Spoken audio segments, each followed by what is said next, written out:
안녕하세요. 이선우 전문가입니다. 오늘은 이제 그 표적 항암 약물 치료라 그래서 거기에 대해서 이제 강의를 좀 해드릴 건데요.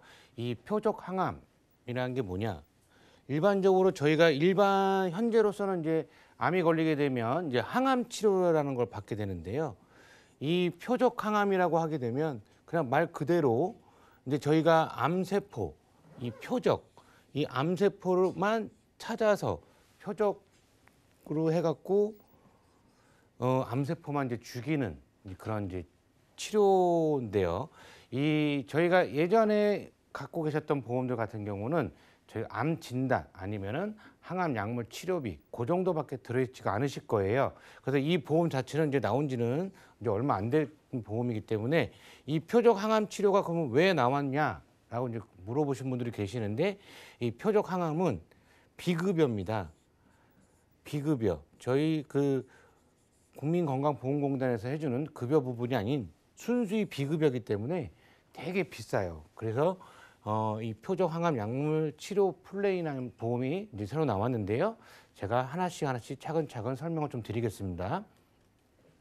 우리가 이제 암보험의 변화를 좀 볼게요. 이 암보험의 변화를 좀 보면 이제 1세대 암보험, 아주 옛날부터 이제 보험 가입되어 있으신 분들은 그냥 일반암 진단비, 그 다음에 암 수술비, 그 다음에 항암 치료비, 딱 요 세 가지만 보장을 하는 암보험이 있었습니다. 근데 이 당시에 뭐 2004년 저는 뭐 갑상선암도 일반암이었지만 그 이후에 보험은 일반암 자체, 이 소외감은 뭐 갑상선암, 뭐 기타 제자리암, 뭐 경계성 종양, 뭐 그런 게 있는데, 이 소외감이 일반암 대비 10에서 한 20% 정도만 나왔던 보험이 이제 생겼었어요. 왜 그러냐면 갑상선암이 이제 갑상선암 걸려갖고 이제 죽는 사람 없기 때문에 갑상선암 생존율은 99.9%입니다.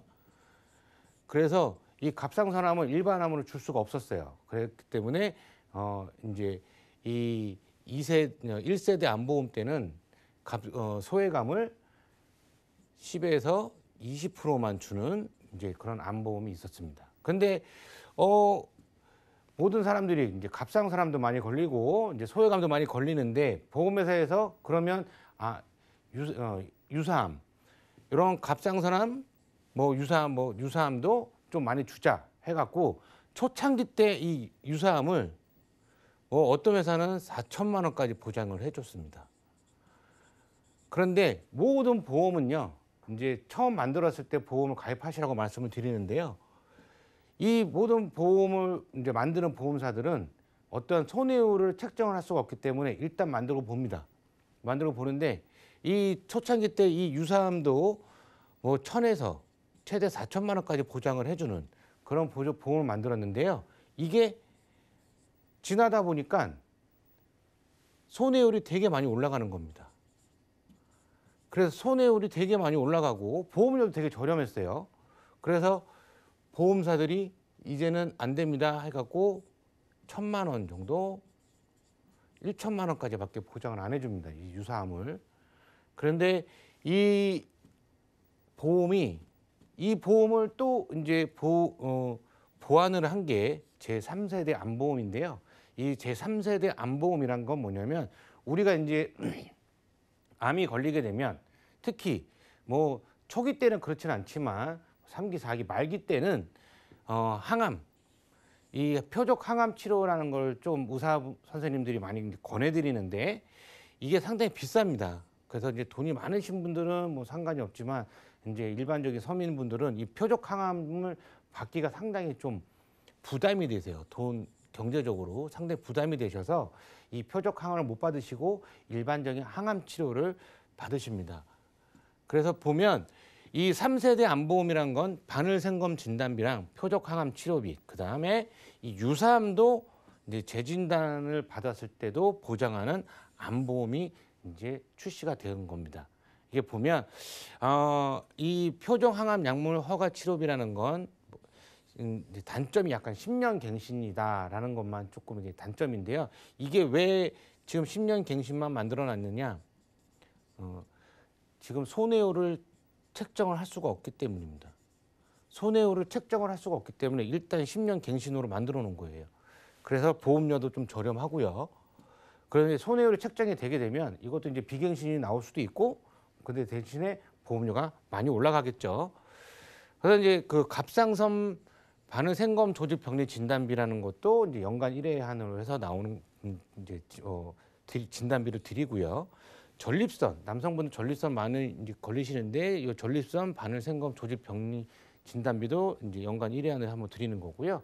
재진단암 진단비라 그래갖고 옛날에는 그냥 재진단암 그래갖고 일반암에 대해서만 이제 재진단을 받게 되면 진단비를 드렸는데요. 요거는 이제 기타 피부암, 갑상선암, 전립선암 같은 이런 소외감도 재진단암으로 해갖고 진단금이 나갑니다. 이 이제 저희가 이제 제 3세대 암보험에 대한 이제 체크를 좀 해보게 되면 제 3세대 암보험은 어떤 게 보장이 됩니까? 예, 대장 정막내암이 D코드가 일반암이 보장이 되는지, 예, 당연히 됩니다. 그런데 이 대장 정막내암이 이제 모든 손해보험사들이 이거는 일반암입니다라고 얘기를 하는데요. 이 D코드가 보장이 되는 회사는 단 한 군데밖에 없으십니다. 이 단 한 군데, 지금 뭐 방송에서 말씀을 드릴 수가 없는 게 조금 안타까운데요. 이 단 한 군데. 그럼 대장 정막내암 받으면 C코드 주는 거 아닌가요? 라고 얘기합니다. 이 C코드라고 하게 되면 이게 암 코드는 이제 전부 다 C코드로 들어가는데요. C코드 주는, 그럼 당연히 대장 정막내암도 C코드 주는 거 아닙니까? 아닙니다. 이게 모든 코드는 그 D 뭐 0.1부터 이렇게 이제 시작을 하는데요. 이게 이제 대장 쪽이세요. 그 의사분 선생님들이 이제 코드를 줄 때 대장 정막내암은 거의 대부분 의사분들은 D 코드를 줍니다. 그래서 그러면 저는 뭐 이 한 군데 제외한 보험도 다른 보험사에서 보험 가입했는데 대장 정막내암이 걸렸습니다. 그러면은 일반암 진단비를 안 줍니까? 예, 안 줍니다. 안 주는데요. 그러면 일반암이 아니면 어떤 진단비를 주나요? 예, 소외감 진단비로 드려요. 그래서 이 D코드가 보장이 되는지 안 되는지를 정확하게 한번 알아보셔야 되시고요. 내가 갖고 있는 보험사 증권에 이거는 보장이 되는 회사인지 아닌지를 한번 꼭 확인하셔야 되시고요. 갑상선암, 이제 이게 갑상선암 이게 유사암이죠. 1천만 원 이상 되는 보장이 되는지, 예, 요 제3세대 암보험에서는 당연히 되고요. 제일 중요한 이 표적 항암 약물 치료비가 5천만 원이 보장이 되는지도 한번 보시고요. 그다음에 바늘생검 조직 병리 진단비가 보장이 되는지, 유사암 재진단 시에서도 이제 보장이 되는지, 그리고 암 진단 시 기납입 보험료가 환급 가능. 요거는 이제 페이백이라는 이제 기능인데요. 요새 보험이 되게 좋아진 게요. 옛날 보험이 좋다고 하지만 옛날 보험 상당히 좋습니다. 근데 요즘도 되게 좋은 보험이 많이 나오고 있어요. 그 이제 페이백이라는 거는 제가 암이 걸렸어요. 암이 걸렸는데 그러면 암 진단비만 받고 이 보험은 이제 남이 먼저 되는 거냐? 아닙니다. 암이 걸려도 내가 냈던 보험료, 만약에 내가 낸 보험료가 1,000만 원이다. 그러면 1,000만 원도 돌려드리고 암 진단비도 드리는 그런 기능이 있는 보험이 이제 제3세대 암보험으로 해서 출시가 된 겁니다.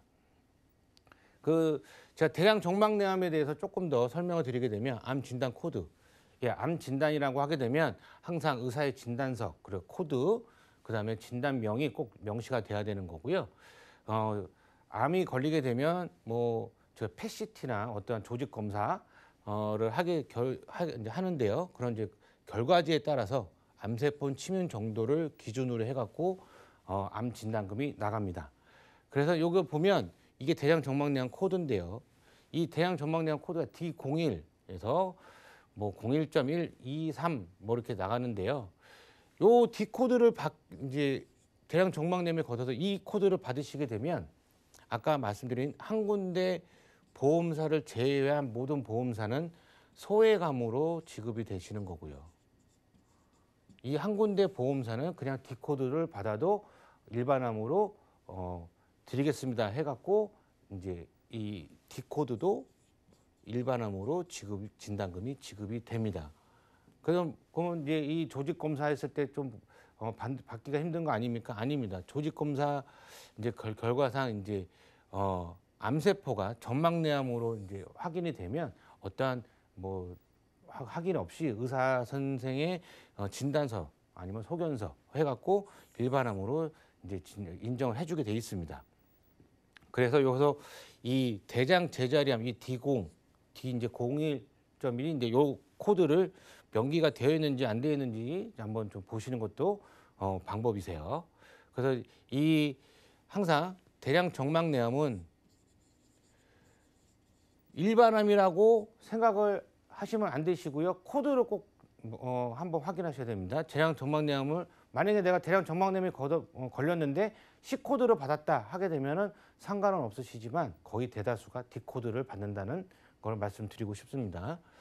그래서 이제 보면 이제 그 표적 항암 이제 여기서 좀 뭐 또 설명을 드릴 건데요. 이 이제 저희가 암이 걸리게 되면 일반 항암 치료를 받았잖아요. 일반 항암 되게 힘든 항암 치료를 받는데 요새는 이제 최신 암 치료법이 생겼습니다. 그래서 뭐 이제 독일로도 많이 가시고 일본으로도 많이 가시는 이제 중입자 뭐 그런 치료법이 이제 있고요. 뭐 양성사 치료가 있고요. 뭐 다빈치 로봇 수술 이런 게 있는데 요새 이제 주사 치료가 이제 있죠. 항암 치료는 뭐 주사 치료가 되지만 그런데 이 표적 항암은 이 표적 항암은 저희가 이 치료를 받는 이유는 일상생활이 가능해요. 그리고 부작용이 없고요. 암세포만 죽입니다. 암세포만 죽이는데 이게 보게 되면 이런 이제 제바린이라는 이제 이 주사, 항암제 주사약을 보게 되면요. 이게 이제 이 제바린은 이제 림프종에 대해서 이제 표적 항암을 이제 실시를 하는 건데요. 이건 당연히 비급여입니다. 근데 이 제바린이라는 이 항암 치료를 받게 되려면 한 번 투여당 2천만 원이라는 돈이 비급여가 들어가요. 그래서 내가 받았던 암 진단비가 뭐 1억이다 하게 되면 이 표적 항암 치료만 받는 것만 해도 5번만 받으면 진단비가 없어지는 거예요. 그래서 저는 비싼 건 말씀을 드렸는데 뭐 이제 넥사바 같은 경우도 보시게 되면 뭐 이거는 간암 정도 뭐 신장암 쪽 하는데 이것도 이제 한 달 약값이 한 230만 원 정도가 나갑니다. 근데 저희가 일반적으로 암이 걸리게 되면 나라에서 이제 중증 환자로 등록을 해주잖아요. 등록을 해줘서 이제 최대 5%만 자기 부담금이 있는데 그러면 이것도 해주는 거 아닌가요? 예, 아닙니다. 비급여에 대한 부분은 이런 비급여에 대한 부분을 건강보험에서 안 해주기 때문에 이건 저희 무조건 개인 돈으로 다 지급이 되셔야 돼요. 그래서 이 항암 치료를 받게 되면 이제 생존율 자체가 뭐 70% 정도로 좀 뛴다고 하는데 예, 이거는 일반 항암 치료를 받으시는 분들도 내가 이 항암 치료가 잘 받게 되면 생존율은 많이 올라가죠. 그리고 요즘은 암이 옛날에 비해서 암 걸렸다 해서 바로 죽는 거 아니잖아요. 요새는 워낙에 의학이 많이 발달됐기 때문에 생존율이 상당히 또 많고요. 그렇습니다. 그래서 보면은 이제 미래에 앞으로의 암 치료 신기술이라고 하게 되면 우리나라도 이제 중입자 가속기를 좀 들여놓는다고 하는데요. 지금 뭐 코로나 때문에 이제 아직 좀 미뤄지는 경우가 좀 미뤄진다고 얘기가 나오는데요. 뭐 2022년 말에 뭐 연대 세브란스 쪽에서 뭐 중입자 가속기를 구축할 예정, 다 예정입니다. 아직까지는. 그래서 이 중입자 가속 치료가 이제 대세로 판명이 돼서 뭐 독일 아까도 말씀드렸듯이 독일이나 일본 쪽으로 이 중입자 가속 치료기가 있는 쪽으로 가서 치료를 받으시는 분들도 많으세요. 그래서 이것도 빨리 우리나라에 이제 구축이 돼서 우리나라에서 받으기를 좀 저도 원하긴 하는데요. 근데 이 중입자 치료란 뭐냐면 저희가 이제 일반적으로 항암 치료를 받게 되면 그냥 모든 세포를 다 죽이는 겁니다. 그런데 이 중입자는 정상세포는 손상이 없고요. 그 다음에 암세포만 이제 표적 따라가서 이제 죽이는 거죠. 그래서 암세포에 이제 무절개가 되고요. 무통증이에요. 통증도 없고, 근데 일반 항암 같은 경우는 머리도 빠지고 상당히 통증이 많잖아요. 그래서 전이나 재발, 그다음에 통증이나 부작용이 거의 없어갖고요, 일상생활이 가능하다는 겁니다. 근데 이렇게 좋은 게 있는데 그럼 받으면 되는 거 아닌가? 당연히 받으면 되죠. 근데 문제는 비용이란 얘기예요. 비용. 저희가 일반적으로 암 진단비만 갖고 이거를 이런 표적 항암 치료를 받기는 좀 힘들어요. 왜냐하면 우리나라 분들이 암이 많이 가입이 되어 있으신데 암 진단비가 평균적으로 5천만 원 정도밖에 가입이 안 되어 있으십니다. 그래서 이 5천만 원 정도밖에 가입이 안 되어 있으시기 때문에 뭐 진단비를 5천만 원 받고 나는 이런 중입자 가속 치료를 받고 싶다라고 하시게 돼도 그러면 이 비용 자체가 상쇄가 안 되는 거죠. 그래서 내 돈을 나가야 되고 상당히 좀 가족들이 좀 힘들어지는 경우가 좀 생겨요. 그래서 보면